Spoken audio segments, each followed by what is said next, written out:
Hey everybody, Lindsay here, and this is my review for Oppenheimer. That's my dog. I've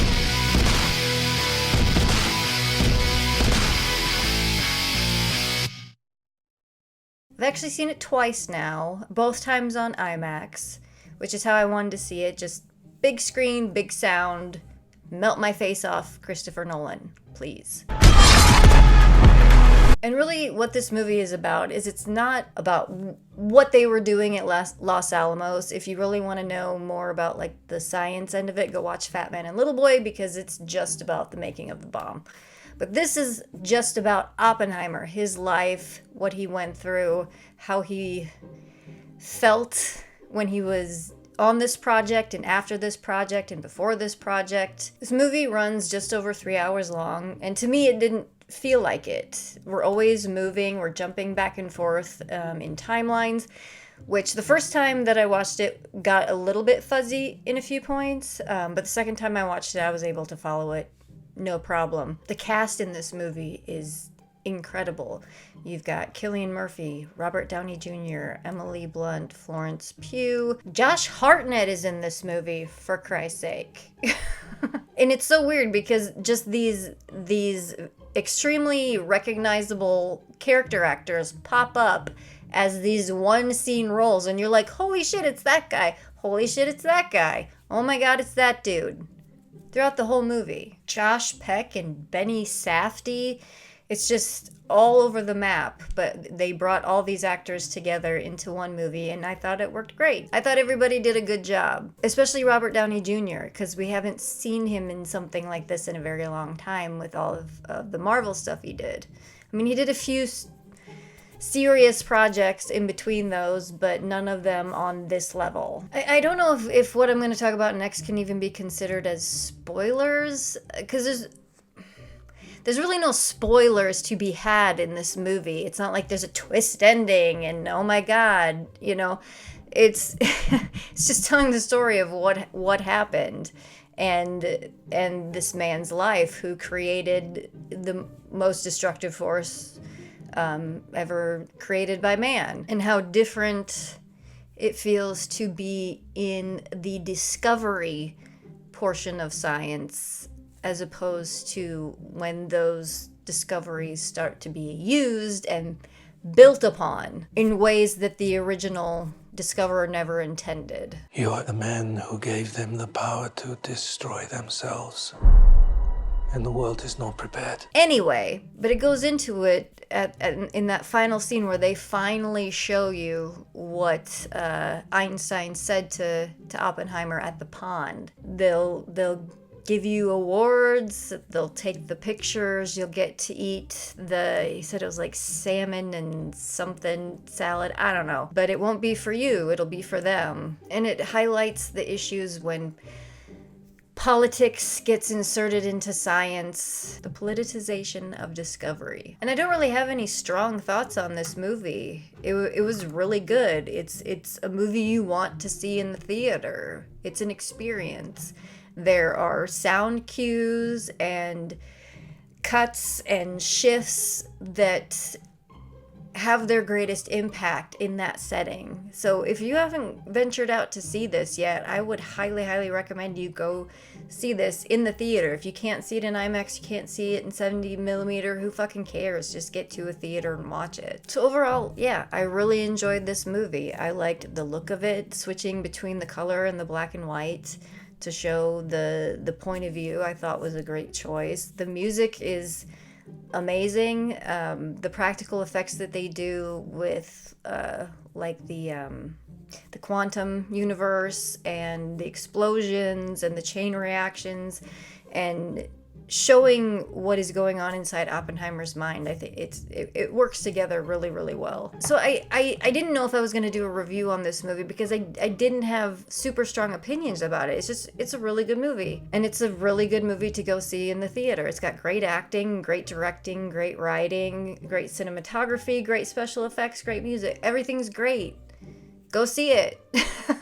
But I also wanted to talk about something in the movie that is is true but not. There's the whole thing about compartmentalizing things, because even though Russia was an ally in World War II, you know, it was communist, the Communist Party was here, it was frowned on, the FBI was watching everybody, and they didn't want the Russians to be able to build this thing. So they talk about one British scientist who got into Los Alamos, and they said that he was the spy that brought everything to the Russians. Well, that's not entirely true, because I want to tell you about the most successful Russian super spy of the Manhattan Project. And he wasn't British. Oh no, he was American. He was an Iowan. The story is crazy. His name was George Koval. He was born on Christmas Day, 1913, in Sioux City, Iowa. And he died at the age of 92 on January 31st, 2006, in Moscow, Russia. So let's look at the story of George Koval. He was an American engineer who acted as Soviet intelligence officer for the Soviet atomic bomb project. Koval's infiltration of the Manhattan Project as a GRU, which is a Soviet military intelligence agent, reduced the time it took for the Soviet Union to develop nuclear weapons. Now, he was born and raised in this area, but then he traveled with his parents back to Russia to settle in the Jewish autonomous region near the Chinese border, and that's when he was recruited by GRU, and he returned to the United States in 1940 and was drafted into the U.S. Army in early 1943. Koval worked at atomic research laboratories, and according to the Russian government, relayed back to the Soviet Union information about the production processes and volumes of the polonium, plutonium, and uranium used in American atomic weaponry, and descriptions of the weapon production sites. In 1948, Koval left on a European vacation but never returned to the United States. In 2007, Russian President Vladimir Putin posthumously awarded Koval the Hero of the Russian Federation decoration for his service. During the Manhattan Project, Koval was assigned to Oak Ridge, Tennessee. And if you remember from the movie, that was the place where they were enriching the uranium and the plutonium-based bombs. Koval enjoyed free access to much of Oak Ridge. He was made a health physics officer and monitored radiation levels across the facility. According to the Federal Bureau of Investigation records, the job gave him top-secret security clearance. At the time, project scientists discovered reactor-produced plutonium was too unstable for the intended bomb designs, and that polonium initiators were needed for the necessary chain reactions to occur. Koval was charged by his handlers with watching Oak Ridge's polonium supply to transmit information about it through a Soviet contact named Clyde. His information reached Moscow via coded dispatches, couriers, and the Soviet embassy. Among the intelligence he sent was that Oak Ridge's polonium was being sent to another project site at Los Alamos. And then he was transferred from Oak Ridge to a top-secret lab in Ohio on June 27, 1945, where polonium initiators were fabricated. And then, of course, like in the movie, they dropped the bombs on Japan August 6th and August 9th of 1945. And the CIA thought that the Russians wouldn't be able to produce a bomb until like between 1950 and 1953. But the first one was detonated on August 29th, 1949. And the initiator for the plutonium bomb, the first chain reaction that sets off the big chain reaction, was, according to Russian military officials, prepared to the recipe provided by military intelligence agent Delmar, which is Koval's code name. So without him, the information he gave them let them skip a bunch of steps, saved them a lot of time in the trial and error process, or if they were even going to get to that point. So it saved them years. And the kicker in this whole story is this guy has got some fucking balls on him. I mean, it's insane that he escaped any kind of detection doing this, because they were so paranoid about communists and spies in this whole thing. After the war, he was discharged from the army, and he went to New York and got a bachelor's degree, went to school, And then after he graduated, he told his friends he was taking a trip to like Poland, to Europe. And he got a passport for 6 months travel. He left on a boat in October of 1948 and never came back.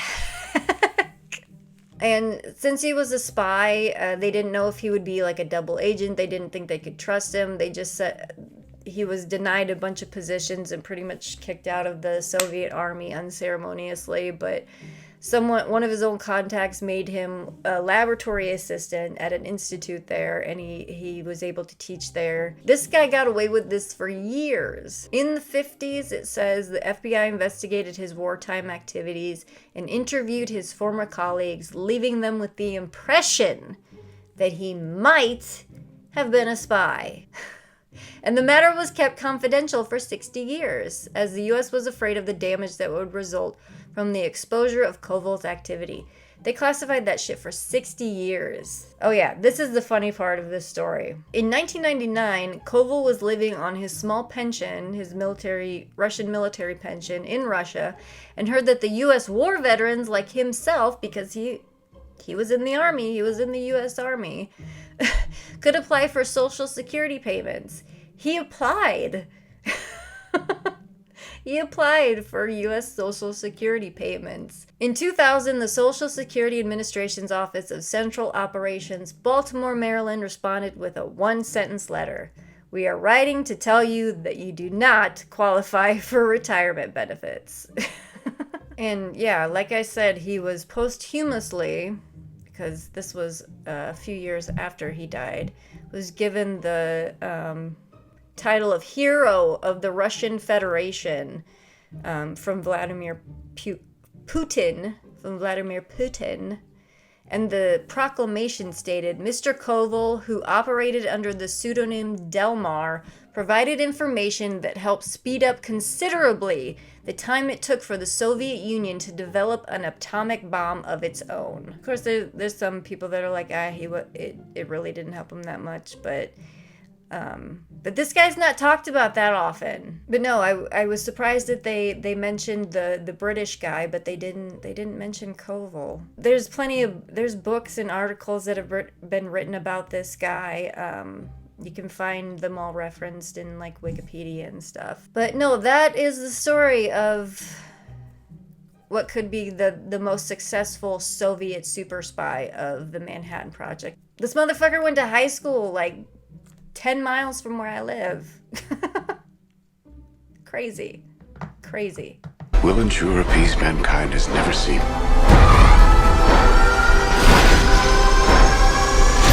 Until somebody builds a bigger one. Well, that is going to do it for this little video. I just want to get on here and give you my little thoughts about Oppenheimer. Go watch it. Go watch it. It'll be a good time. And I wanted to talk about this story because not a lot of people know about this. And they didn't talk about it in the movie, which doesn't matter because it didn't have much to do with what they were talking about. But I just thought I'd throw this information out there. Might be interesting. So until next time, this is Lindsay signing off. I'll check you later.